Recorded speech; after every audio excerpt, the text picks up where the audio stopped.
Hey everybody, this is Frankie Day for Frankie Day Models.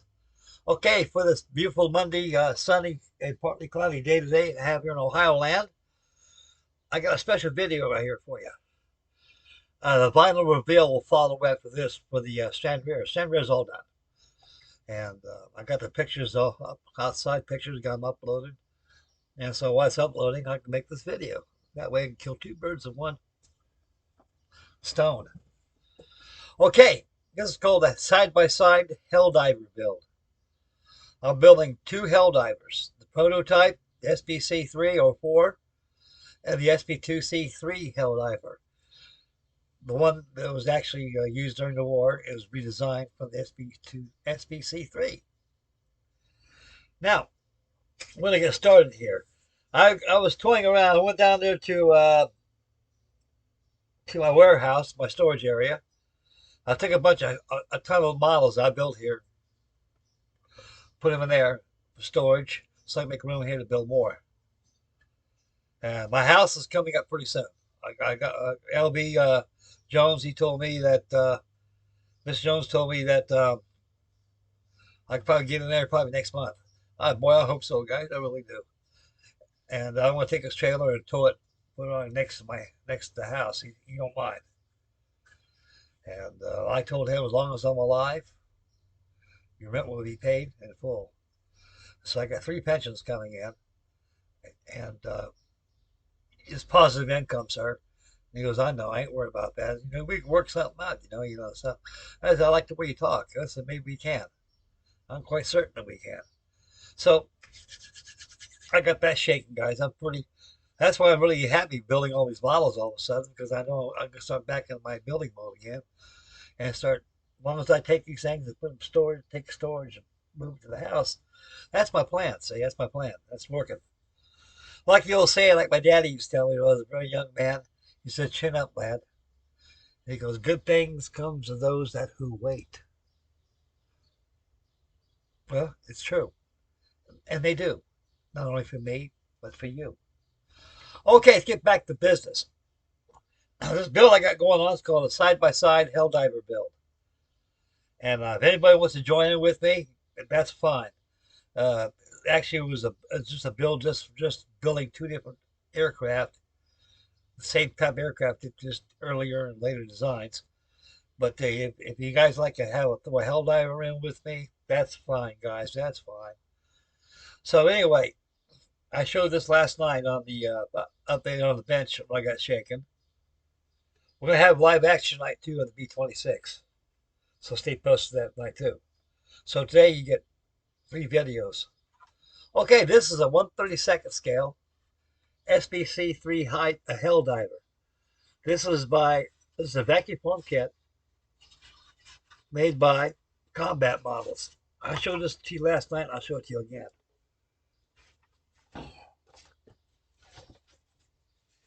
Oh, there it is. Now, there's a vacuum form kit. Those of you who know what vacuum forms are, they come in a sheet of plastic. You got to cut them out. You got to take wet and dry sandpaper, lay it on a flat surface, and take your fuselage and wings and rub straight until you see it, the flash from the separation line of the mold comes out. When it does, you're on. If people say, well, how do you hold on to that? Well, I tried it before, my hand slipped. Oh, that's easy. You take this tape right here, double-sided. Once you double-side the tape, and it looks like a handle, just right there. There's your grasp right there. Anyway, this is just the plans comes into. And these here are instructions to this here. I know all this stuff. Those of you who don't follow this, you get a general idea. Someday I'm going to do a vacuum form tutorial, those who want to get into vacuum forms, I just may do that. I already did one of paper models already, so it wouldn't hurt to do one of these. Now, this is all I give you. You're on your own. You got 3 view drawings here, plus in the parentheses down here in the bottom square, you got the aircraft. It shows you the different models. This being the 3, or the 4. The SBC-3 had a more pointed tail up like this is. And the SBC-4 was rounded, almost like the big tail beast SB2C. Here's your formers right here. They do work. All 3 of these formers have been duplicated off this drawing here, put inside this here aircraft right here. I got one forward, and I got one by the wheel wells you can see behind there, also one forward, where the instrument panel is going to go at. Then I got stringers inside there running only a 4. I can drop a whole detail 4 there, because this plastic was, see, what I like about vacuum forms is you can stretch it, move around to areas as long as it's not entirely glued to a former. This is here easy. You can pinch that out a good ½ inch right there and slip that floor in there. It already got some supports on there for the cockpit board to set on. Everything else is built up. So this is what they give you on this here kit. Give you metal landing gear, which is great. It comes in a sack. The canopy is all acetate. All you gotta do is cut it out very carefully, fit the aircraft. Now the SBC-3 and 4 HELLDIVER was the prototype before they released this model. You can see the similar features.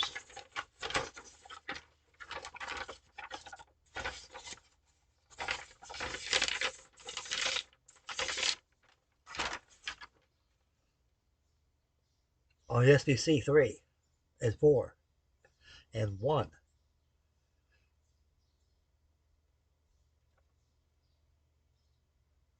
It was a lot bigger than the SBC. They were getting away from Curtiss Aircraft Company, who designed this aircraft back in 1935. Was pretty much head-to-head with Donald Douglas and Donald Grumman on their F3F models they used. So they both had 29 cranks to bring the other carriage up. And they all had the same performances together. But this was designed as a dive bomber. It had flaps, fabric wings on the lower. On the lower wings were all fabric, and the flaps were all fabric too. The stabilizers were aluminum. The whole entire fuselage is aluminum. Top wing was all aluminum with fabric ailerons. Now, when I say why you're running this kit, since we are all computer literate right now, there's a thing called research that we use. And research will get you out of trouble. It's excellent. If you got books, texts, anything like that, that's research. You can be able to duplicate everything out of that book right there, or what you see on the internet, and put it on a model. That's what I generally do. I did a vacuum form kit by Combat model. It's 1/48 scale. It was a PBM 2. Yeah, 2. PBM 2 flying boat. And it was bland just like this. But with research, I made bulkheads for it, bunks, rooms there, radio compartment, navigation compartment, pilot's compartment, a galley, the bowsman who runs the bow turret, and also the anchor, main way he goes up the anchor buoy, all the way up to Tail Gun Charlie. And it was all paid. He even had a figure peeking out there, coming out the galley. The bowsman was actually the guy that cooked all the time. He was a cook. His duties was to go up forward and kind of operate the front turret and also hook up to the buoy and stuff. That was his duties. But anyway, that's flying boats. But anyway, construction of this thing in real life was actually, it's about 9/9/9 all aluminum and 10% fabric. Fuselage is going to be a gold gray if I get it done. It's optional. You could be aluminum, polished aluminum, or gold gray. There's a movie called Dive Bomber, Errol Flynn. I think I mentioned that before. And they got a lot of these flying. You want to talk about some live footage. And there's probably other films too out there in World War II that they have these in color. But all I know is that movie is excellent right there. You can stop and look at it, and hit it again, and things. It's a good movie. This is all gonna be like no gold gray. This is gonna be doped aluminum here, and it's gonna be aluminum on the wings. Top wing be all chrome yellow, and it's gonna be a blue or a green. So this came out before the prototype, before the monowing version came out. Now, the Navy had a lot of success with the SBC-3 HELLDIVER. They knew that this thing is a lot much more than what it was designed for, what it could be if there's any chance they could redesign this ship, and they actually did. So Glenn Curtis actually resigned the aircraft back as late as, I don't know, but around 1941. They started making the SB2C. And that was the second version from the prototype. Here's a prototype here. I got the shells together and the cowling done.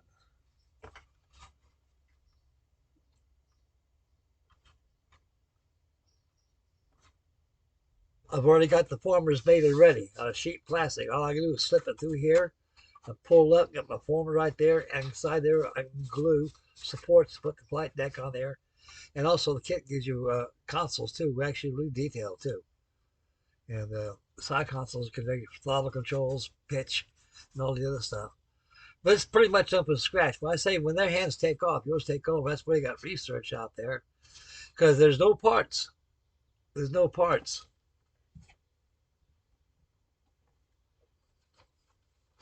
Here's your parts. This sheet plastic to get the shape of your formers is to get a contour gauge. You push down the fuselage and it'll come up. It has the shape of it. Or there's another way too. If you don't have a contour gauge, get yourself a little thicker aluminum solder. You say solder? You gotta be kidding me. No, I kid you not. This thing, you can shape this thing anything. You got soldered probably about 3/16, no, about 3/32 diameter, real thick solder. Here's what you do. Now, I want to put a former right here, right? Right this area here. You take into this, into your solder. You put it right there in the center where the fuselage is joined at.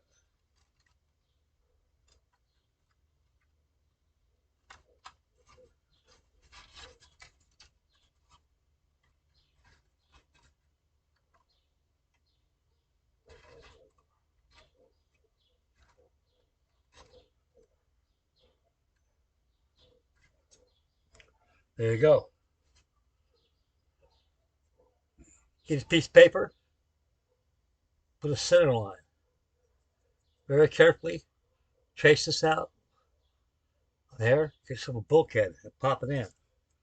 That's if you don't have a contour gauge.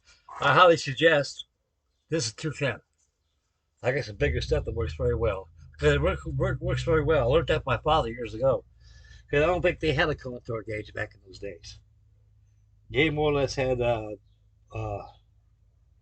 templates of some sort, how they designed. Anyway, that's how you make your formers. And you compare this, it's bigger.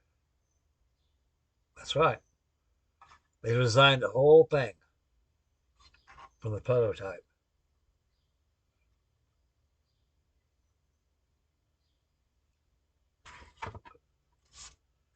Cow goes like here.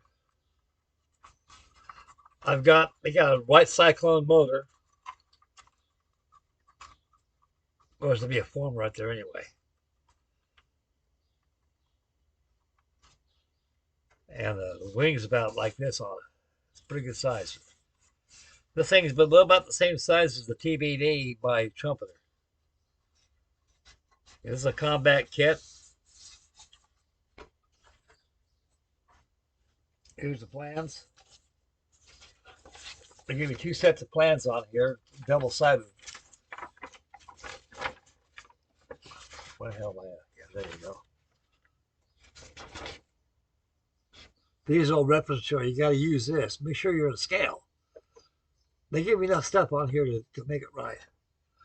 But nothing is better than getting up to the real machine and look at it. Then you've got good clarity of it. And it's there on YouTube. Or not YouTube or on cyberspace.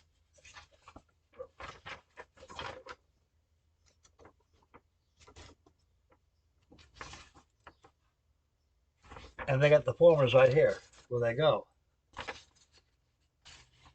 You have 4 formers.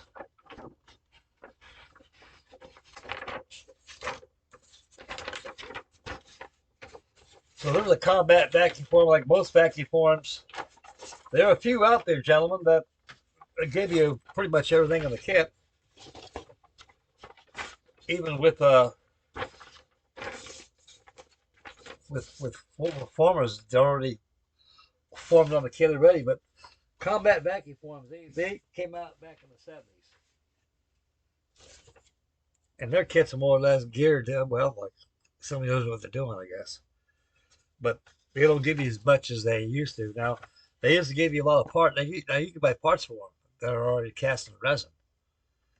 And since combat models don't exist no more, Robert's vacuum forms, he had the whole combat line. He was taking over combat. I think he bought all those molds during the 80s after they went out of business.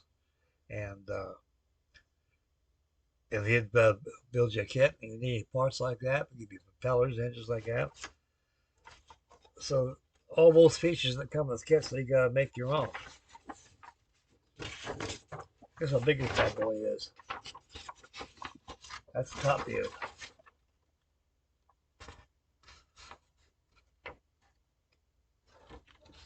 Die brakes. I'm gonna make those out of real thin plastic. And I'm gonna pin vise all those holes. Make them right.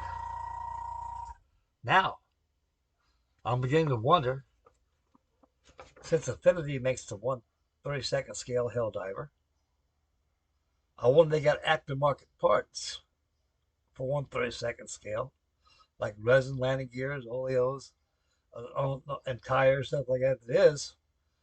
I will go there to save me some work. But if there is, be sure to let me know, fellas out there. I really appreciate it. And steer me that way, I'll head that way and save me some time. I'm quite sure they do. They got everything else out there, so I can't see why they can't find 1/32 parts for the SB2C HELLDIVER.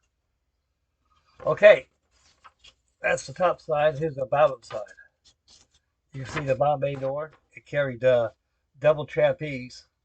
It can carry 2 500-pounders inside the Bombay, up to 2,000 pounders, up to 2,000 pounds in the Bombay. Outer wings can be 500 pounders. This thing was 86 Sky Raider of the 1940s. They had a lot of problems with the SB2C HELLDIVER after it's been redesigned. They call it the son of a bitch second class because a lot of guys that says, I ain't flying this thing. This thing is terrible. You know, it was a new aircraft. It was supposed to replace the Dauntless, which it didn't do. It was kind of like a B-26 Marauder adventure, more or less. It was a modern-day airplane that was designed a lot more different from what they were flying. But the bad thing about it was it has been tested long enough by test pilots to overcome problems that naval pilots will actually encounter. So actually, this plane was actually pressing the war as fast as it can because remember, at Pearl Harbor, we were attacked. We had a very smattering air wing. I mean, they shit canned the TBDs. They could not use those no more. And the Dauntless with SVDs and F4F Wildcats were the mainstays throughout the war because they proved to the Navy and the military that these things could do the job. Just like the Fury Swordfish did for the Royal Navy. I mean, it did the job. Everybody chuckled and laughed, and we did. And so you're going to go to war with them things? This is insanity. I call it suicidal, but it wasn't. It's all they had. And the pilots were very experienced pilots back then. That was one of the failures of the Battle of Midway when they had a TBD Devastator in there. You had inexperienced air crews that could maintain an outdated, obsolete airplane. And that's all we had at the time. If we had proper air cover and experienced air crews and good torpedoes, that TBD could have stayed in another year. But they finally got rid of it. And the Avenger would be the mainstay. But it is what it is at the time. You can't rewrite history. That's the history of it. These were different. This was very successful. I had no problems with the SBC-3. It was a biplane. It flew slower. Didn't carry as much as the SB2C. But with this big boy, they had a lot of problems, children. I mean, sometimes the jack on the tail would break off. Down a carriage would retract into the wheel wells. And the biggest problem they had, they were under, the engine was the Curtis, not the Curtis, it was a Wright Cyclone. The motor was underrated for the design of it. Say at the time, that thing was designed with the motor, I think it was about 1,000 horsepower, I think it was. 1,000 horsepower Wright Cyclone motor. And it was fine. The airplane would work fine without having armament on there. Hush up, stay outside, and be quiet. She's outside enjoying the day, that dog. Okay. Anyway, like I was saying, is that they had the engine was underpowered. When they first tested it at the Curtis Field like that, some test pilot, hey, this thing flies pretty good. But they don't consider that the weight value, how much weight these things can carry. When they start carrying a lot of pounds of bombs, they got 2,000-3,000 pounds of bombs on it. Say about 4,000 pound bombs. 2,000. I'll say about 2,000 pound bombs. And two crew figures getting off the pitch neck of a carrier with a 1,000 horsepower motor. It didn't give him much power. That's why you see these old Navy films. You can see them going on the deck of a carrier, and all of a sudden you start seeing them go into the drink. No under power. That was the biggest problem then. So what they did, they boost up the power more, and they fixed the parts. A lot of the test pilots at the time were Navy air crews, and they ran into problems and they complained to the Curtis Aircraft Company, and they fixed everything. So actually, a bad airplane turned into a good airplane, an excellent airplane, and they pilots loved them. That same thing with the B-26 Marauder. When they got on the B-26 Marauder, a lot of those guys just came off flying Harvards or PT-17 Stearmans, or maybe an AT-17 Kansas, a Beechcraft job, twin motor, where they used even a B-18 Bolo bomber. And those airplanes were obsolete. But when the V-26 came out, it was a whole entire new airplane. It had a whole new state of art, different stuff, and these guys know how to fly those things. And finally, they learned how to fly them, and the pilots loved them. All aircraft have that during the war, even nowadays. So that's how it is, you know. But anyway, that's the build I got going on. We're going to have the final bill for the Strand Rear. There's pictures uploading. I'm sure I got another half an hour more, and the video will be up for you guys to see. And so this right now is going to be the Frankie Day's HELLDIVER side-by-side build. And like I said at the beginning of the video, if you guys like a build a HELLDIVER, you can throw that in with me too, and make life a little spicier and enjoyable. So anyway, guys, I got a lot of stuff going on here. My mojo is starting to perk up more, and I'm starting to get a lot done. I'm building what I got 1, 2, 3, 4. Well, that was done. I got 1, 2, 3, 4, 5. I got 6, 7. Oh yes, there's another one.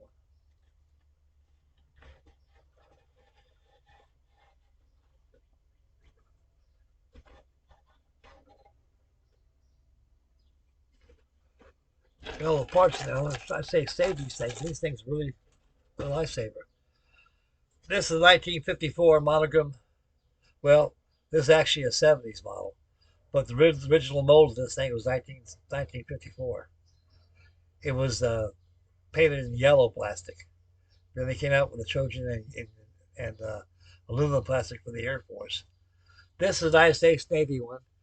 This was a trainer used aboard the USS Lexington. It was all white with anti glare red wing tips, tail surfaces, also around the nose area around here. This thing has retractable landing gear. As old as this thing is, it really you need a little filler here and there on it. I'm gonna paint this all yellow, and I got all the parts in here. So I got this coming your way too.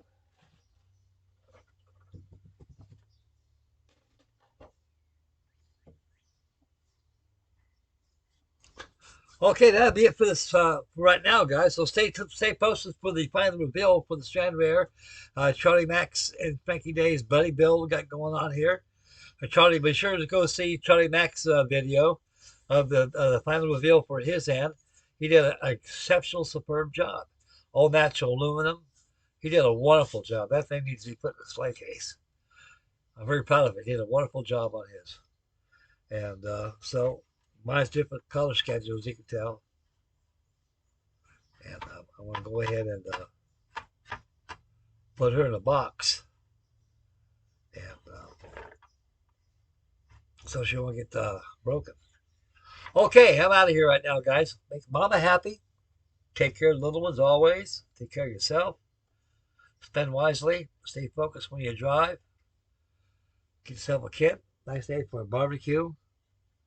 Because this rain jazz ain't going to last too much longer. And it's going to be hot, hot, hot, hot. One hot tamale. And like I say, good evening barbecue and cool off for the evening. This evening tonight, I'll have live action with Frankie Day on the B-26 Marauder by Aurora.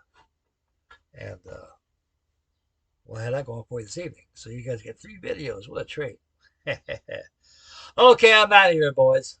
You guys take care of yourselves. God love you. Thank you for all my new subscribers and all the ones that tuned in. And all the views and comments. I'm very, very deeply honored. And from my foretop to the keel and to my heart to you. This is Frankie Day from Frankie Day Models signing out. We'll catch you guys next video. Stay posted.